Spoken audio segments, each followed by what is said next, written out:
So why do I wild swim? To be grounded, to get grounded in nature. And I find the wildness and rawness of nature something that really feeds my soul, and helps in many ways to sort my head out.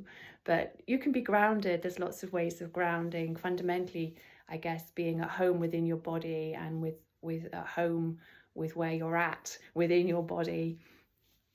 So you feel that sense of oneness and calmness within. So I am definitely going to throw myself into the sea later, she says, as I've just given myself the enormous deadline of completely rewriting my book in 4 weeks because I'm wanting to submit it to a Hay House competition. Hence my earlier video. I had it edited, and then this editor pointed out lots of ways it could be improved. So 4 weeks. Anyway, that aside, our beautiful guinea pig for this week, who's volunteered to have a soundbite session, is Cheryl. So hello, Cheryl, and thank you for volunteering. When I look at your aura, the predominant energy I'm seeing around you today is a pale blue, which shows an incredibly free spirit, somebody who is seeking expansion, seeking to expand, and who perhaps doesn't feel at one with certain rules and situations around her. Maybe you're finding them quite restrictive, even to the point of being quite oppressive. And it's interesting, that idea we were talking, or I mentioned about being grounded, because for me, within this dynamic, the only way to get through the situation is to literally walk through it step by step, and being grounded and strengthening your base chakra, so the area around your hips and pelvis and your base chakra area. If you can focus energy and get really grounded, then that's going to help with the scenario and help you move forward.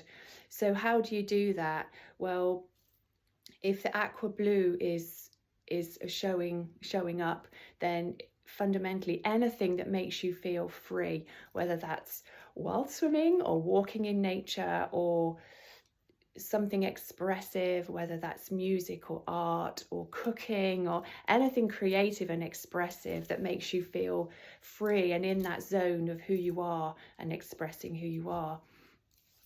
Even if it seems that is taking you away from a plan or a work or something that you feel you need to do or have to do in order to soldier on through whatever it is that you're coming up against. And your mind might say, well, that's a waste of time, that's taking your energies away from where they're needed. It's almost counterintuitive. It's really worth spending that time to be expressive and to do that thing that's different or take you out of that situation for a while, because that's going to give you the strength and the fortitude then to come back to do whatever it is you need to do and get the job done and move forward. There's also a sense around your throat of a situation where you feel you're not being given all the facts. And again, not necessarily deliberately lied to, but that there's something where you're not being given all the facts, and your intuition, I feel, is absolutely spot on.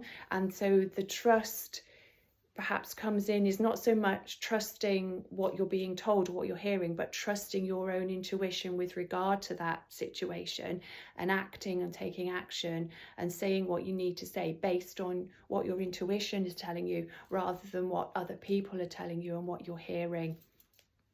So again, when you have got yourself more grounded, or you're feeling more at one and centered within your body, then listen to and act upon what your intuition is telling you, and move forward with that in mind. I do get the sense around that of it feeling like a storm, feeling kind of in the dark with things, in particularly.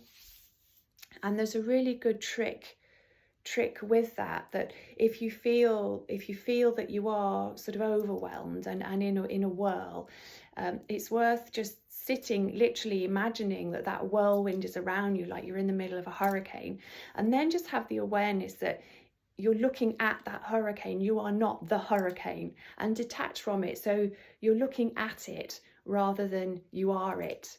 And then that sense of separation, if you just sit and call in an energy using your imagination, whether you have an affiliation with angels or magical creatures or dragons or whatever it is, or simply imagine that you're in a golden orb of light, like a bubble of light, and imagine that bubble of light lifting you, or that angel lifting you up out of the vortex, out the top of it. High, high, high, higher than it is, up, up, up. And then just have a sense of just gently moving away.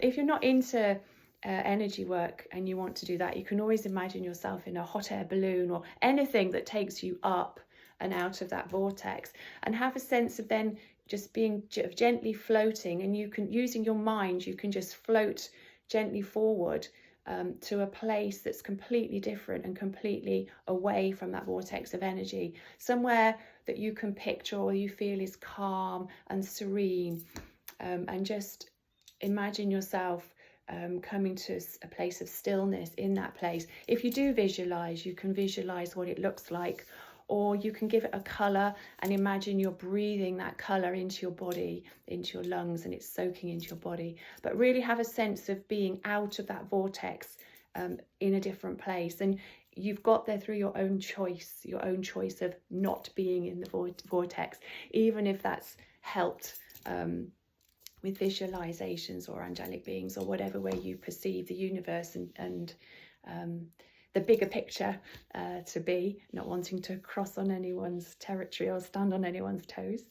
So that is something you can help with that. And again, when you're in that position of calm and that position of serenity, then listen to what your intuition says and keep focusing on being grounded.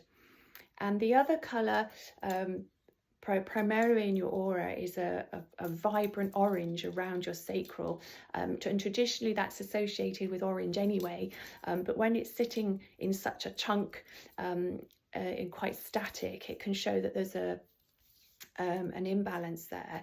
So again, orange, another color of creativity, but maybe you've becoming over creative or over planning or overthinking, so that you're switching from creativity, sort of free expression, into a more rigid planning to be creative, or planning and organizing. And again, just try and step back from that. Plans, of course, are necessary to get things done, but again, if you stick to them too much, that inspiration, that creative inspirational voice that can nudge and help move you forward, can't get through because you're wanting to get your plans done, and maybe you've attached to the plans being the way, when actual fact the universe and inspiration can almost come round those plans or through those plans and give you another idea, an insight into what you need to do in order to move forward from the point where you're perhaps feeling quite stuck. So if you have got quite strong plans of how it's got to be or how it's got to be done or what it's got to look like in order to move forward, again, just try and get grounded and just be and allow that inspiration, and you've got a lot of it, to move through those, and perhaps be open to allowing those plans to shift and change. So I hope that has helped. Please get in touch with me if you need a sounding board from that, or you need some more insights. But thank you for being our guinea pig for this week. God bless.